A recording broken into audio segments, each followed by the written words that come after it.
Rebecca never thought her life would end in such a brutal way. She had dedicated her entire existence to helping others, spreading kindness, and living by faith. But on one fateful evening, everything changed. She was kidnapped, beaten, and assaulted in an act of cruelty she never imagined she would survive. And for a while, she didn't. Her body gave up. She died. But what happened next is beyond anything science can explain. She found herself in the presence of God, and He asked her just one question, one that would change how she saw everything. This is her story. Rebecca was always someone who believed in purpose. From the time she was young, she felt a deep calling to help others. She became a missionary, dedicating her life to traveling, aiding struggling communities, and sharing messages of faith. She had seen poverty, suffering, and hardship up close, yet she always held on to hope. But nothing could have prepared her for the darkness she was about to face. It was an ordinary evening when it happened. Rebecca was driving home from a volunteer event when she noticed a car following her. At first, she brushed it off as coincidence, but the unsettling feeling in her gut wouldn't go away. She took a few extra turns, hoping to shake the vehicle behind her. But every turn she made, the car followed. A deep sense of fear settled in her chest. Something wasn't right. Before she could reach safety, her worst nightmare unfolded. A truck swerved in front of her, blocking her path. Before she could react, masked men rushed her car, yanking her from the driver's seat. She screamed, fought, and kicked, but they overpowered her. The last thing she remembered before everything went dark was the sound of duct tape ripping and the overwhelming scent of gasoline on one of their clothes. When she woke up, she was in a cold, empty room. Her hands were tied, her face swollen, and pain seared through every inch of her body. The next few hours were something she could never erase. They took everything from her, her dignity, her sense of security, and nearly her life. But as her captors left her battered body behind, something happened. The pain began to fade, and a strange warmth filled her chest. She realized her heart was slowing. The world blurred, her breath grew shallow, and then everything stopped. The moment Rebecca's captors left the room, she knew she was dying. The pain in her body was unbearable, but it was the emotional torment that weighed the heaviest. The feeling of helplessness, the fear, the deep sense of betrayal against her own body, it all consumed her. She had always believed in the goodness of humanity, yet here she was, treated like nothing more than an object. Every part of her wanted to fight, but she had no strength left. She tried to move, but every muscle screamed in protest. She could feel the bruises forming, the cuts on her skin burning. The taste of blood lingered in her mouth, and her swollen lips throbbed. But more than the physical agony, it was the emotional devastation that nearly broke her.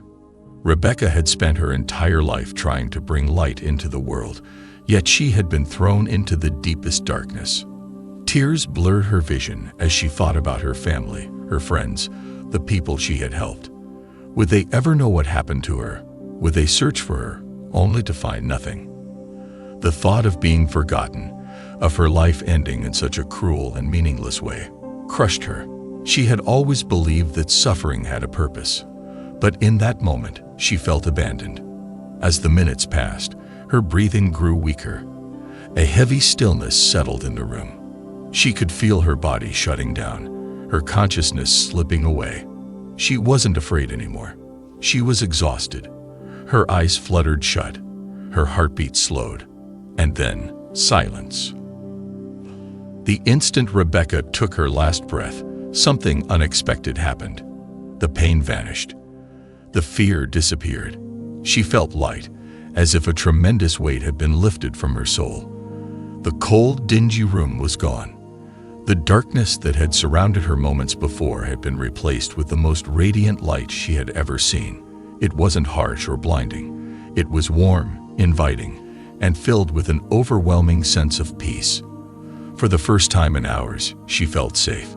She looked down and saw her body still lying motionless on the floor. Yet she was separate from it. She wasn't in pain anymore. She wasn't broken or afraid. A sense of freedom filled her, as if she had just been released from a prison she hadn't even realized she was trapped in. As she took in her surroundings, she noticed she wasn't alone. There was a presence, one so powerful, so full of love, that she instantly knew who it was. It was God, but not in the way she had imagined. He wasn't distant or intimidating. He was warmth, light, and love itself. In His presence, she felt completely known. Every memory, every thought, every pain. He understood it all without a single word being spoken. She expected to be judged, to be questioned about what had happened, about why she was here. But instead, God simply asked her one thing. Rebecca's surroundings shifted, and she found herself in what could only be described as a divine realm. It wasn't a place in the way we think of physical locations. It was more of a feeling, a space where love, peace, and clarity existed in their purest forms. She felt no fear, no confusion, only complete acceptance. The light around her pulsed gently, as if alive. She felt its warmth seep into her very soul. And then she heard a voice. It wasn't loud or commanding. It was steady, full of love and wisdom. It was God. The moment she heard Him speak, she felt something deep inside her unlock. Every doubt, every unanswered question she had carried throughout her life faded. She didn't need to ask why she had suffered. She already knew. Her pain wasn't a punishment. It wasn't meaningless. It had led her here, to this moment. God wasn't angry with her. He wasn't disappointed. He didn't ask why she had been afraid or why she had struggled. Instead, He asked her one question, and it changed everything. Rebecca expected a long conversation, a deep explanation of the mysteries of life, but God had only one question for her. What have you done with the love I gave you? The words hit her like a wave, washing over every doubt, every pain, every fear she had carried. In that moment, she understood. It wasn't about what had happened to her. It wasn't about the suffering, the injustice, or the cruelty she had faced. It was about love. The love she had given. The love she had received. The love she had yet to share. God wasn't focused on what had been taken from her. He was asking about what she had done with the most precious gift He had given, love.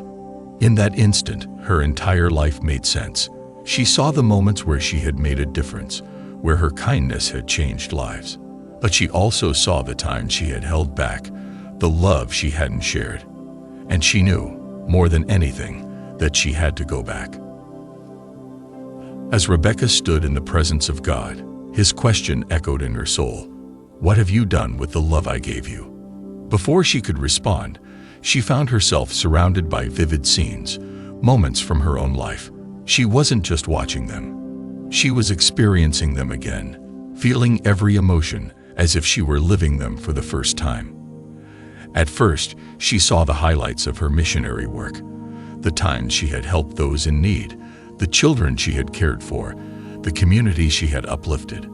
She felt the warmth of their smiles, the gratitude in their eyes, every small act of kindness, every word of encouragement. It all came back to her with overwhelming clarity. But then the scenes shifted. She was shown moments she had forgotten, instances where she had withheld love, where she could have done more. She saw a time when she had been too busy to comfort a grieving friend, a moment when she had chosen silence instead of standing up for someone who needed her voice. She felt the pain of those missed opportunities, not as punishment, but as understanding. God wasn't condemning her. He was showing her the true impact of love and the moments when she had let fear, anger, or exhaustion hold her back from giving it fully. Tears welled in her eyes.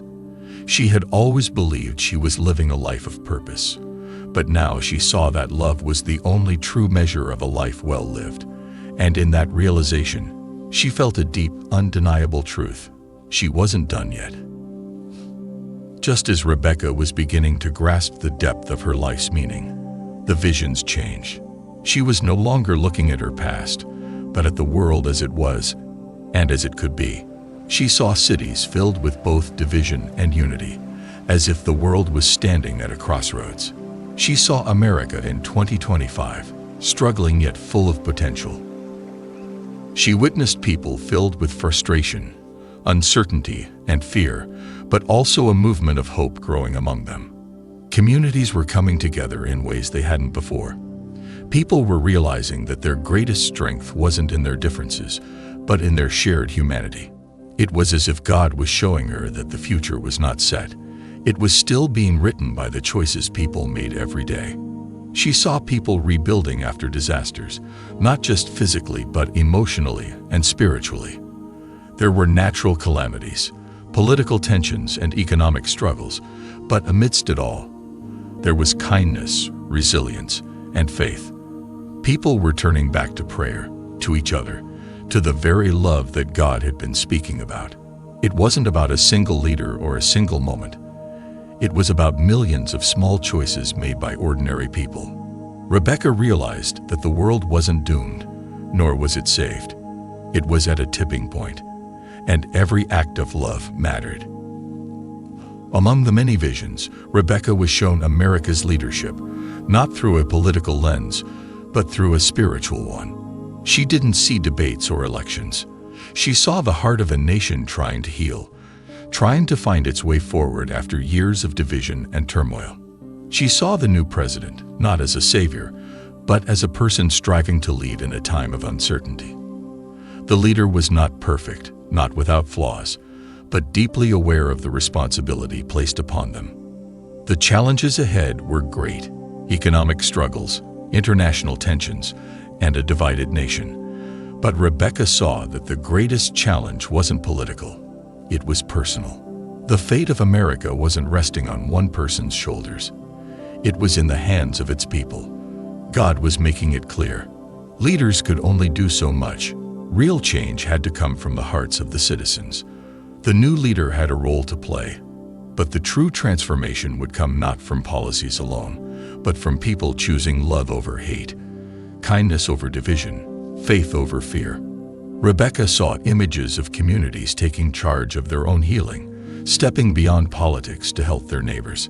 She saw moments of real change happening not in government buildings, but in churches, schools, and living rooms across the country. The message was undeniable. America's greatest strength was always in its people, and its future depended on their willingness to love each other despite their differences. Rebecca saw something incredible in her vision: people making conscious efforts to rebuild trust, unity, and faith. It wasn't about ignoring differences, but about finding common ground despite them. She saw strangers coming together to help one another, neighbors supporting neighbors, and families making time to reconnect. She witnessed communities choosing dialogue over conflict, seeking to understand rather than attack. Instead of endless online arguments, people were meeting in person, talking face to face, realizing that they had more in common than they thought. It was a shift in perspective, a movement of real human connection. She saw churches, community centers, and schools playing a bigger role in healing. Places that had once been just buildings were now becoming homes for unity. People who had been divided by politics, race, or beliefs were finding ways to work together. There were still struggles, still disagreements, but there was also an effort to bridge the gap instead of widening it. And perhaps the most powerful image of all, she saw people choosing love even when it was hard, choosing to forgive, choosing to reach out, choosing to believe that healing was possible, even after years of hurt. As the vision continued, God showed Rebecca something simple yet profound: the power of one act of love. She was shown the ripple effect of a single moment, a person choosing to be kind when they could have ignored someone's pain. She saw a young boy helping an elderly woman carry her groceries. That simple act led to a conversation, which led to a friendship, which led to that woman overcoming her loneliness and deciding to volunteer at a shelter. She saw a man paying for a struggling single mother's groceries. That small gesture gave her hope, which she then passed on to her children. Years later, one of her children grew up to become a doctor who saved countless lives. Rebecca realized that love wasn't measured by grand gestures. It was measured in the small, unseen moments that shaped lives in ways we could never predict. God's question echoed again, "What have you done with the love I gave you?" And she knew the answer wasn't about big accomplishments or fame. It was about those everyday moments, the ones that seemed small but had the power to change everything. As Rebecca continued to watch the visions unfold, she saw something powerful: families and communities becoming the true foundation of change. She realized that the strength of a nation wasn't built solely through policies or laws, but through the people who formed its core: families, neighbors, and local communities. She saw families coming back together, prioritizing time with one another instead of being consumed by distractions. Parents were sitting down with their children, not just to provide for them, but to truly listen, guide, and love them. She saw fathers returning to their role as protectors and leaders, mothers instilling wisdom and faith, and children growing up with a sense of purpose and direction. Beyond families, she saw communities growing stronger. Neighbors who had once been strangers were reconnecting. People weren't just living next to each other, they were looking out for one another, forming bonds that had been lost in the modern age of isolation. There were community gardens where people worked together, neighborhood gatherings where trust was rebuilt, and volunteer groups forming to help the elderly, the homeless, and those in need. She realized that real change always started at the smallest level. When families healed, communities healed, and when communities healed, the nation followed. Rebecca was then shown something even bigger: the world as a whole. She saw beyond America, beyond borders and politics. She saw people of all nations realizing a profound truth: humanity was more connected than it had ever been before. She witnessed international cooperation in ways that had once seemed impossible. Countries that had been divided by conflict were now working together to combat global challenges. Scientists and leaders were collaborating on issues like clean water, hunger, and medicine, realizing that true success wasn't about power, but about lifting each other up. One of the most breathtaking moments was seeing people of different religions and beliefs standing side by side in peace. They weren't arguing over whose faith was right. They were embracing their shared love for humanity. She saw churches, mosques, synagogues, and temples opening their doors to one another, recognizing that love and compassion were the truest expressions of faith. God was showing her that while the world had suffered from division, it was not too late to heal. The key wasn't just in governments or policies, it was in people choosing to see the good in each other. Rebecca then saw children, but not just any children, those who would shape the future. She saw young voices rising, filled with wisdom beyond their years. She saw classrooms where teachers weren't just instructing but inspiring.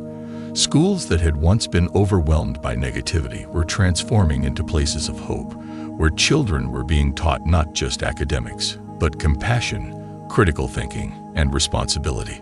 She saw children leading movements of kindness, using their creativity and innocence to make real change. One young boy in the vision started a program to feed the homeless, simply because he had seen someone hungry outside a grocery store.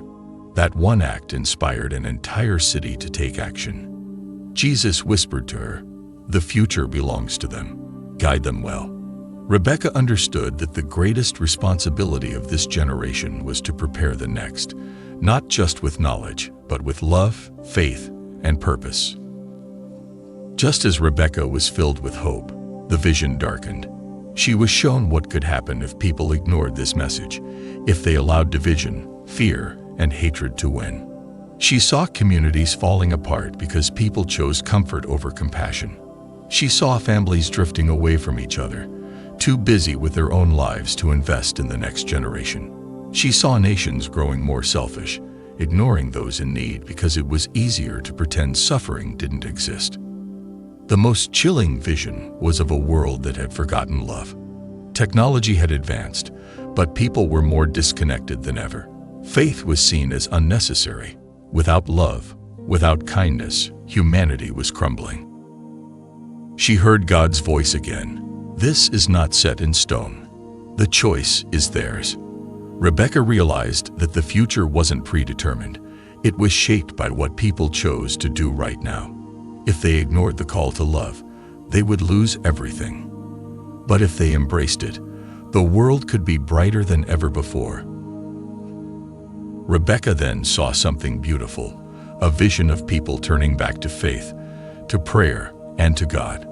Not just in church buildings, but in their everyday lives. She saw families praying together, not out of obligation, but out of a true desire to connect with God. She saw people turning to prayer not just when things were bad, but as a way to guide their daily lives. She saw miracles happening in ways that defied explanation. Diseases being healed, relationships being restored, lives being saved. Not because of any human power, but because of faith in something greater than themselves. God showed her that faith wasn't about rules or rituals. It wasn't about who was more religious or who had the right beliefs. It was simply about trusting in His love and acting in that love every day.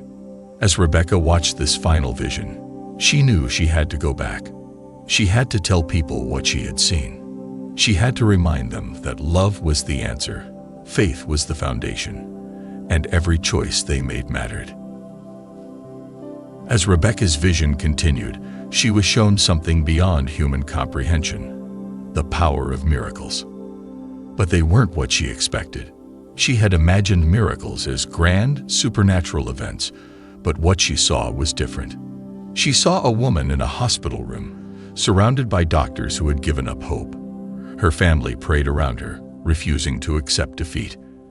At the last moment, when all seemed lost, the woman's eyes fluttered open. Against every medical prediction, she survived.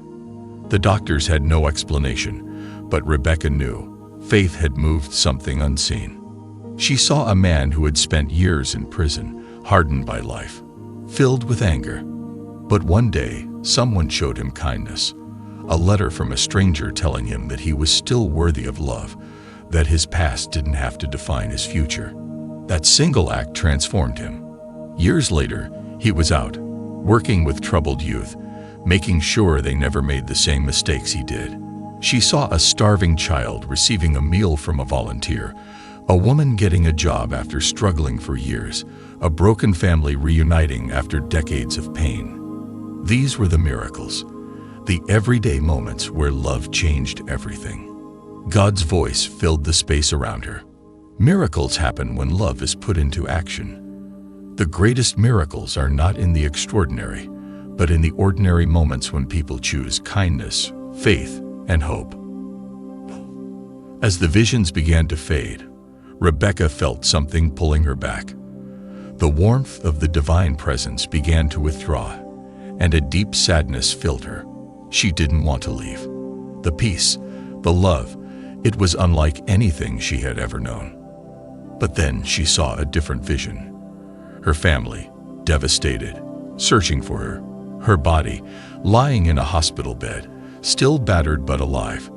She heard whispers of prayers, voices pleading for her to come back. And then, the voice of God again. Your work is not done. They need to know what you have seen. Before she could respond, the light around her began to fade. The warmth retreated, and suddenly, she felt heavy again. Pain rushed back into her body. She gasped for air, her chest rising and falling violently. Her eyes flew open. She was alive. The hospital room was filled with hushed gasps and stunned silence. Nurses rushed to her side. Her family, who had been sobbing just moments before, froze, unable to believe what they were seeing. Rebecca was back. As Rebecca slowly recovered, she knew she could never go back to who she was before. The things she had seen, the truths she had learned, they had changed her forever.